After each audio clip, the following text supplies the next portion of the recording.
أعوذ بالله من الشيطان الرجيم. بسم الله الرحمن الرحيم. الحمد لله رب العالمين والعاقبة للمتقين، والصلاة والسلام على نبينا محمد وعلى آله وصحابته ومن اتبعهم بإحسان إلى يوم الدين. اللهم لا علم لنا إلا ما علمتنا إنك أنت العليم الحكيم. رب اشرح لي صدري ويسر لي أمري واحلل عقدة من لساني يفقه قولي. Allah Teala'nın iltifat bilen Sure Nisa'nınki 6. ayeti keldik. Hazır bu ayetlerde şu miras kalakıdır. Ehkamdan sözünü atıdı. Allah Teala şundak deydi. Estaizu billah. وَابْتَلُوا الْيَتَامَى حَتَّى إِذَا بَلَغُوا النِّكَاحَ فَإِنْ آنَسْتُم مِّنْهُمْ رُشْدًا فَادْفَعُوا إِلَيْهِمْ أَمْوَالَهُمْ وَلَا تَأْكُلُوهَا إِسْرَافًا وَبِدَارًا أَن يَكْبَرُوا وَمَنْ كَانَ غَنِيًّا فَلْيَسْتَعْفِفْ وَمَنْ كَانَ فَقِيرًا فَلْيَأْكُلْ بِالْمَعْرُوفِ فإذا دفعتم إليهم أموالهم فأشهدوا عليهم وكفى بالله حسيبا.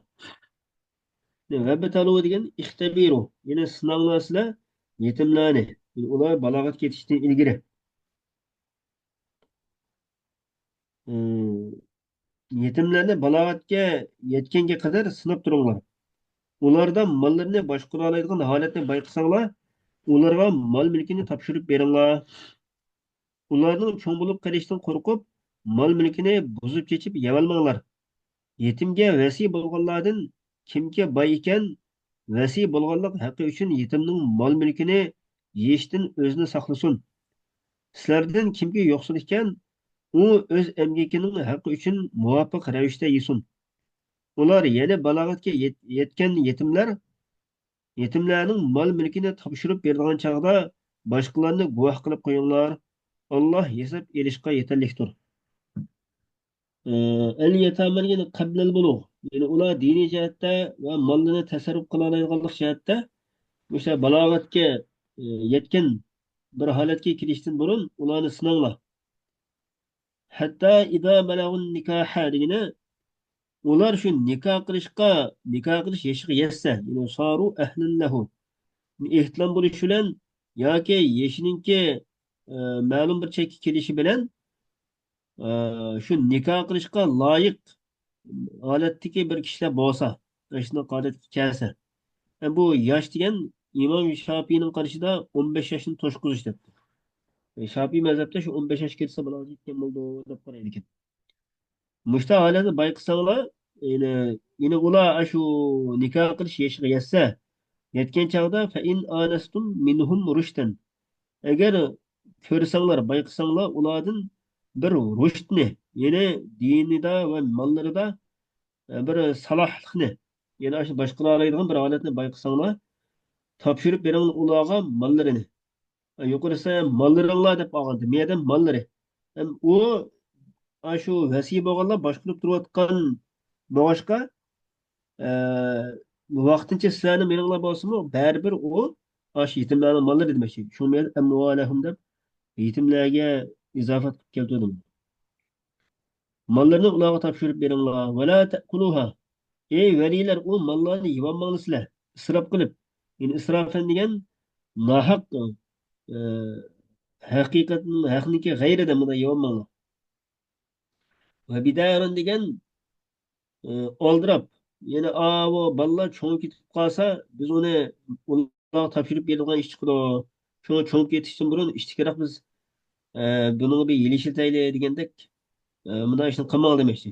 Yani mubadirina ila infaqiha mahafata an yakbaru. Yani ularniki cho'ngilib rushd yeshiga kelib qilishdan qo'rqib, shu mollarini nafa qilishga, o'zinglarni xashirishga oldirab bunday yevolmanglar. Feyelzemekum teslimuha. Yine feyelzemekum deb o'qidim.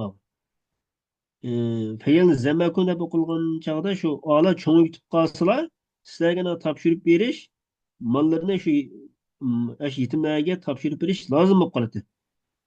Shunlashqa sizlar bu holat kelishdan burun oldirab tinib, yevalaylar buni ishni qilmanglar demoqchi ekan. Ve men kana ganiyan felyestafif. Velilerden kimiki bay bo'lsa, Fel degan o'zini yiroq tutsin, pok tutsin. Yetimning belidan o'zini pok tutsin, uni yeyishdan o'zini tassin.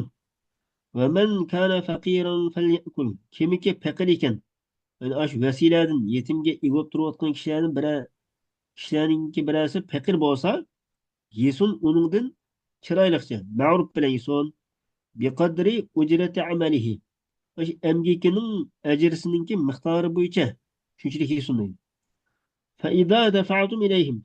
Agar ularga yetimlarga mollarni topshirib bersanglar, endi ular balog'atga yetdi, mollarni boshqara oladigan bir holatni bayqadinglar, shu chog'da mollarni topshirib bergan vaqtinglarda guvohchilik qilinglar ularga. Yani shu yetimlarga mollarni topshirib bergan chog'larda ularning shu mollarni topshirib olganligi va sizlarning gardininglarni saqit qilganliginglarga qarata guvohchilik qilib qo'yinglar. Bir guvohchilarni qilib qo'yinglar shunaqa. Nima uchun desa, bir ixtilof paydo bo'lib qolmaslik uchun. Agar ixtilof paydo bo'lib qolsa, molni u bana medim topshirib bermidi deb mana shunday bir ustunlardan arzachilgan ish bo'lib qolsa, sen hujjatga muhtoj bo'lib qolsa, shu chog'da hujjat keltira olishinglar uchun işte guvohchilarni qilib qo'yinglar demoqchi ekan. Va hada amru irshadin. Bu bo'lsa irshad tariqasiga buyruq. Ya'ni boshqalarni amada qilsang yaxshi bo'ladi degan tariqadagi buyruq deydi. Amru vujubin emas. Yani vacib tariqasiga buyruq emas demoqchi ekan. Ve kefa billahi hasiba. Billahideki ba harfi ziyade. Yani Allah hesap erişke yeterliktir. Yani bendirler mahlukatlarının işlerini muhafaza kırıp duruşka ve onlardan hesap kitap erişke yeterliktir. Hoş, hem de resmi şu miras kalakdır ayetle geldik. للرجال نصيب مما ترك الوالدان والأقربون وللنساء نصيب مما ترك الوالدان والأقربون مما قل منه أو كثر نصيبا مفروضا. Bu ayet nazil oldu cahiliyet devrideki işlağa reddiye bir için. Cahiliyet devirde adet edip kelgen şu işlağa reddiye bir için. Min ademi tevriyetin nisai ve sigar. Yani ayollarga, kichik bolalarga miras bermaslikdan iborat mushu holatga jahiliyat davrining mushunday bir e, qilmishiga raddiya berish uchun nozil bo'lgan deydi.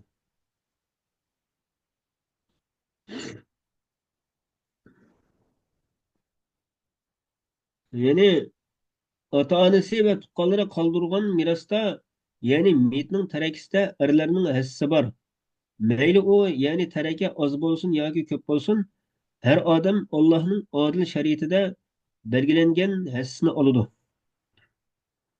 Lir-rijali degan bolalardan va boshqa yaqin urug' tuqqanlardan bo'lsin shu er kishi bo'ladi ekan, uning bir nasibasi bor, ulushi bor. Ota-onasi va urug' tuqqanlari tark etgan narsadan, ya'ni al-mutawaffin vafot bo'lgan shu urug' tuqqanlari tark etgan narsadan, tark etgan merosdan. Valin nisa'i nasibun mimma tarakal validani val aqrabun. Ayollar uchunmi ota-onasi va shu urug' tuqqanlari, o'lib ketgan shu ota-onasi urug' tuqqanlari qoldirib qo'ygan merosdan nasibasi bor. Mayli u miros oz bo'lsin, u mol e, oz bo'lsin yo ko'p bo'lsin. Ja'alahulloh qildi uni Alloh taolo nasiban mafruḍa. Ya'ni belgilangan bir ulush qildi. Maqtu'an bi taslimihi ilayhim. Shu ulushni ularga topshirish bilan maqtu'an degan uzilgan, belgilangan bir nasib ulush qildi deydi. Va idza hadara al-qismata ulul qurba wal yatama wal masakin والمساكين فارزقوهم منه وقولوا لهم قولا معروفا. Agar hozir bo'lib qolsa taqsimotga, merosni taqsim qilgan chog'da yaqin urug' tuqqanlar, ulul qurba degan meros ololmaydigan boshqa tuqqanlarni ko'rsatgan. Va yetimlar, miskinlar hozir bo'lib qolsa, beringlar ularga shu merosdan ozroq, ozroq bir narsa beringlar, shay'an deb tafsir qildim. Merosni taqsim qilishdan ilgari taqsim qilib bo'lgandan keyin hamma odamniki ulushi aniqib ketadi. Shuni taqsim qilishdan ilgari meros ololmaydigan kishilar kelib qolganligi uchun ashlar ozroq ko'nglini e, bir taskin topqizish uchun ko'ngli yerim bo'lib qolmaslik uchun ashlarga ozroq bir narsa beringlar demoqchi. Vaqulu va danglar ey valiylar ularga shu miros ololmaydigan kishilarga qarata demoqchi. Shu taqsimot maydoniga hozir bo'lib qolgan miros ololmaydigan shu mirosdan nesibasi yo'q bo'lgan shu kishilarga danglar agar varislar kichik bola bo'lib qolsa agar varislar kichik bola bo'lib qolgan taqdirda mana danglar demoqchi. Qavlan ma'rufa chiroyli gap qilinglar. Qana desa bi an ta'tabiru ilayhim. O'zlari aytsa ularga sizlar ega qilolmaysizlar, ega qilolmaysizlar uningga chunki u kichik bolalarning haqqi. Ya'ni ma miros kichik bolalarning haqqi bo'lg'achqa sizlar buningga ego jiq bir narsaga ega bo'lsang bo'lmaydi deb o'zi aytish orqali chiroyli gap qilib yo'l olsanglar demoqchi. Va hada bu e, deyildi. Yine haza degan nima demoqchi desa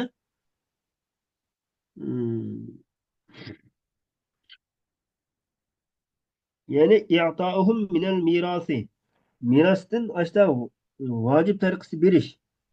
Miros ololmaydigan kishilarga miros taqsimot qilayotgan mirosni taqsim qilayotgan maydonga hozir bo'lib qolgan taqdirda ularga ozroq bir narsa berishdan iborat bu hukm. Ya'ni vojib tariqasidagi bu hukm bir qarashda mas qilinib ketgan deyildi. Shuni keyingi oyatda bilan mas qilinib ketgan amaldan qoldirilgan demiş ekan. Yana bir qarash deyildiki, yo'q mas qilingan emas, lekin tahawanan nasu fi tarkihi. Kishilar uni tark etishda sal qaraydi. Ya'ni mas bu amaldan qoldirilmagan. Amaldan qoldirilmagan boshqa bu shunda qilish bu mustahabdir deb qaraydi. Ya'ni shu azroq bir narsa berish ularga bu mustahab tariqasida lekin. Lekin Ibn Abbas roziyallohu anhu vojib deb shunday qaraydi. Bu hukmi mushtaki bir. Xo'sh, keyingi oyatda وَلْيَخْشَ الَّذِينَ لَوْ تَرَكُوا مِنْ خَلْفِهِمْ ذُرِّيَّةً ضِعَافًا خَافُوا عَلَيْهِمْ فَلْيَتَّقُوا اللَّهَ وَلْيَقُولُوا قَوْلًا سَدِيدًا.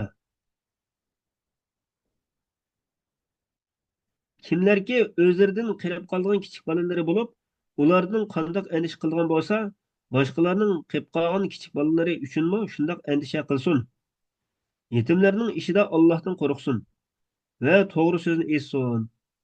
Zulm qilib yetimlarning mol-mulkini nohaq yevolganlar shubhisizki qo'rsqiga qiyomat kuni yenib turadigan o'tni yevolgan bo'ladi. Ular yenib turgan o'tqa, ya'ni do'zaxga kiradi. Val yaxsha degan liyaxaf alal yatama. Yetimlarga qo'rqsin. Kimlar desa val yaxshaning foyili allazina law taraku. Shunday bir kishilarki agar qoldirsa, ya'ni qarabu an yatruku. Ya'ni qoldirib qo'yishga yaqinlashsa, ya'ni o'limga yaqinlashsa demek ekan. O'zlarining orqasidan, ya'ni o'lib ketgandan keyin bir muncha ojiz kichik bolalarni qoldirib qo'yganlar, ya'ni avlodin sigarin kichik bolalarni qoldirib qo'yganlar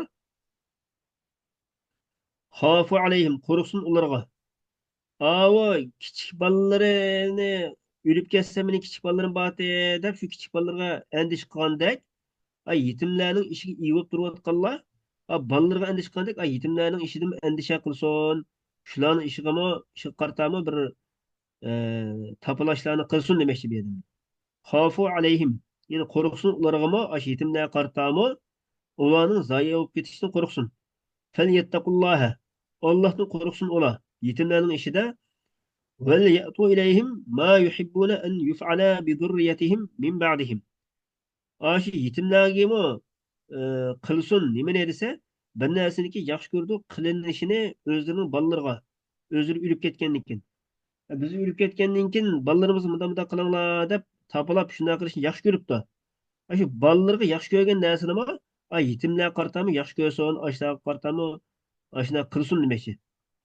Val yaqulu qawlan sadida desin ular to'g'ri so'zni. Yine vel yaqulu miyada ma tafsiruvchi aytgan chaqda hozir shu miyatninki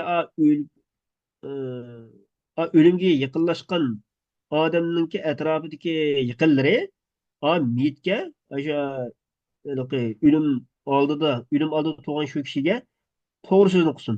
Qanday to'g'ri so'zni qiladi desa, بأن يأمروه أن يتصدق بدون ثلثه ويدع الباقي لورثته ولا يتركهم عالة. Buyuruydu ular shu o'lim oldidagi odamni sadaq qilishga mening uchdan birining tuvi ozroqini. Sadaq qilish degan vasiyat qilish uchdan biridan oz bo'lishi kerak ekan. Uchdan birining ozroqini sadaq qilsang bo'ladi. Qolganini varislaringga qo'yib qo'ygan. Ularni boshqa muhtoj bo'lgan holatda tashlab qo'ymag'in deb mushta buyurish orqali to'g'ri so'zni qilsin degan aytgan bo'ladi. Ma tafsir bo'yicha.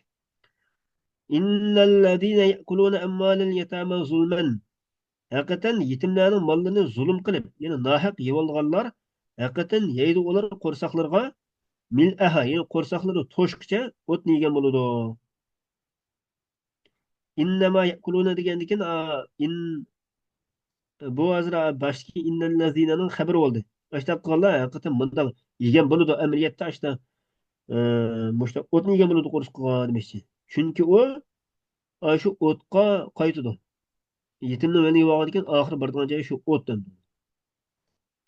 Alloh bundan saqlasin. Va sayaslawna sa'ira. Ular do'zaxga kiradi. Yaslawna degan yadkhuluna degan bo'ldi ekan. Bil bina'i lil fa'ili val maf'ul degan sayaslawna va sayuslawna. Bundan ikki xil o'qildi ekan. Sa'ira degan naran shadidatan yahtariquna fiha. Nar qat o'tga kiradi. Kuydi ular shu o'tda. Xo'sh, keyingi oyat يوصيكم الله في أولادكم للذكر مثل حظ الأنثيين. ما هو ميراث قلا قدر رسمي ميراث تقسيمات قلا قدر آيات لكن مثلا أذن آيات ماني شنو سات وقيل الله خالص. الله تعالى هم من فريق ما تقسم وآخر دعوانا أن الحمد لله رب العالمين.